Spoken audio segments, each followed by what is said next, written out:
चलो ये क्वेश्चन देखते हैं। Numerical integer value type question है। A ring and a disc are initially at rest side by side at the top of an inclined plane which makes an angle of 60 degree with the horizontal. They start to roll without slipping at the same instant of time along shortest path, right? uh, if time difference between their reaching the ground is 2 minus root 3 upon root 10, then height of top of incline in meters कितना है? ये आपका incline है, पकड़ लो. ये आपका horizontal है, ये आपका 60 डिग्री का एंगल है. डिस्क और रिंग साइड बाय साइड रखे हैं, राइट? यानी एक ही जगह से and same instant of time, एक ही जगह से एक साथ दोनों नीचे आते हैं. दोनों रोलिंग विदाउट स्लीपिंग है, रोलिंग विदाउट स्लीपिंग है, राइट? तो ऑब्वियसली अलग अलग शेप है, अलग अलग मोमेंट ऑफ इनर्शिया है, तो अलग अलग टाइम लगेगा. उनके बीच का टाइम डिफरेंस जब है नीचे आने का वो दिया है आपको. ये वाली हाइट पूछी है, तो ये वाली हाइट पूछी है, ऐसा. ठीक है, ठीक है.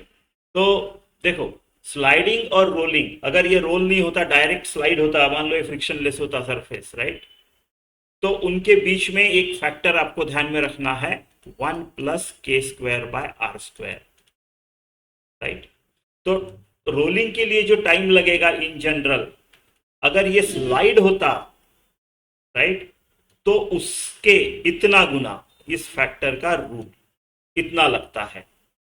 रोलिंग की वेलोसिटी स्लाइडिंग का वेलोसिटी √2gh से डिवाइडेड बाय ये √1+k²r². Acceleration of rolling is acceleration of sliding divided by no √1+k²/r². तो ये एक ध्यान में रख लो factor.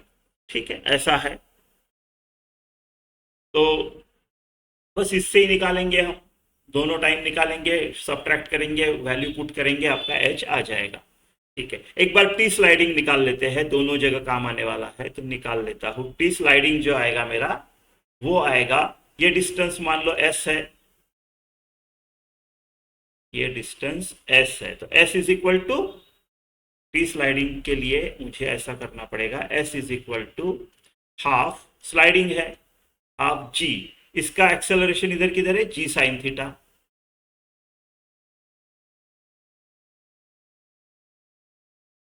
Right? S is equal to half a t square, और टी मुझे निकालना है. तो मेरा स्लाइडिंग का टी जो है, एस लिखता हूं मैं अभी, will be 2s upon G sine theta, 2s, right, upon G sine theta. हो गया ना, का रूट, ऐसा. तो टी एस रूट ले लिया तो स्क्वायर निकाल देता हूँ, ये है, राइट, ये है. और मुझे एच निकाल, एंड में करेंगे एच और एस का, right? H is equal to s upon sine theta होगा, right? H upon s is equal to sine theta, उससे एंड में निकाल लेंगे, पहले एस निकाल लेंगे, बाद में एच कर देंगे. ठीक है. तो मेरा रिंग के लिए कितना टाइम लगेगा? रिंग के लिए ये वाला रूट आपका 2s upon G sine theta, right, into, देखो ये जो k²/r² होता है, ये मोमेंट ऑफ इनर्शिया का वो जो, हाउ मेनी mr² का कोइफिशिएंट. जैसे रिंग का मोमेंट ऑफ इनर्शिया होता है mr², यानी 1 mr², तो k²/r² 1 आएगा. डिस्क का होता है mr²/2, यानी हाफ mr², तो k²/mr² हाफ आएगा. ऐसे ऐसे, राइट? सिंपल है, आई इक्वल टू एम के स्क्वायर करो और मिल जाएगा आपको. आई की जगह जो भी करस्पॉन्डिंग वैल्यू है मोमेंट ऑफ इनर्शिया की, वो डाल दो, राइट? तो कट जाएगा एम और ये वाला आ जाएगा आपका. ठीक है, तो कितना आएगा? 1 प्लस, रिंग के लिए k²/r² 1 और 1 + 1 2 √2.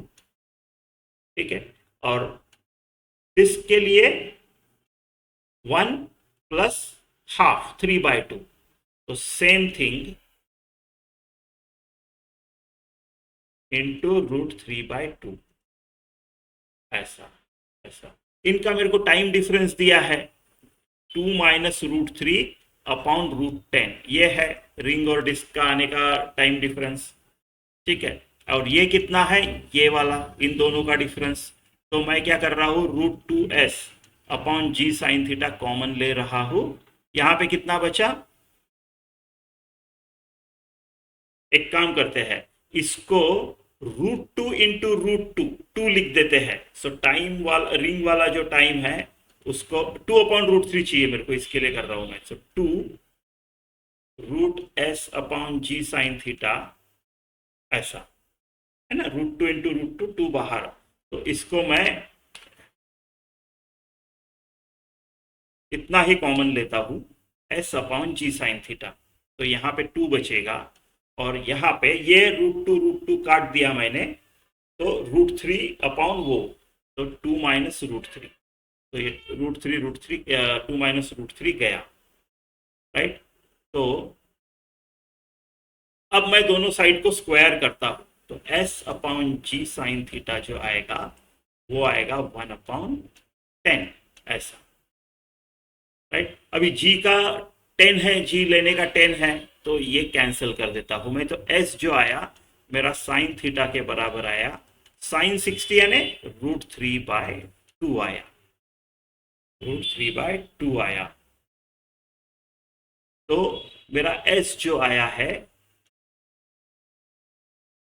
ये, हाँ ठीक है, ठीक है, s इज इक्वल टू √3/2 बाहर है, राइट, √3/2 है, तो √3/2, यहाँ पे sine theta is equal to h/s, right. तो s की जगह में मेरे को क्या लिखना पड़ेगा, h/sin थीटा, तो s sin थीटा, तो h/sin theta is equal to √3/2, और h जो है, साइन थीटा भी √3/2 है, √3/2 इंटू √3/2, तो h क्या होगा, 3/4, यानी कितना, 0.75, तो ये आंसर आपका 0.75 है मीटर में, ठीक।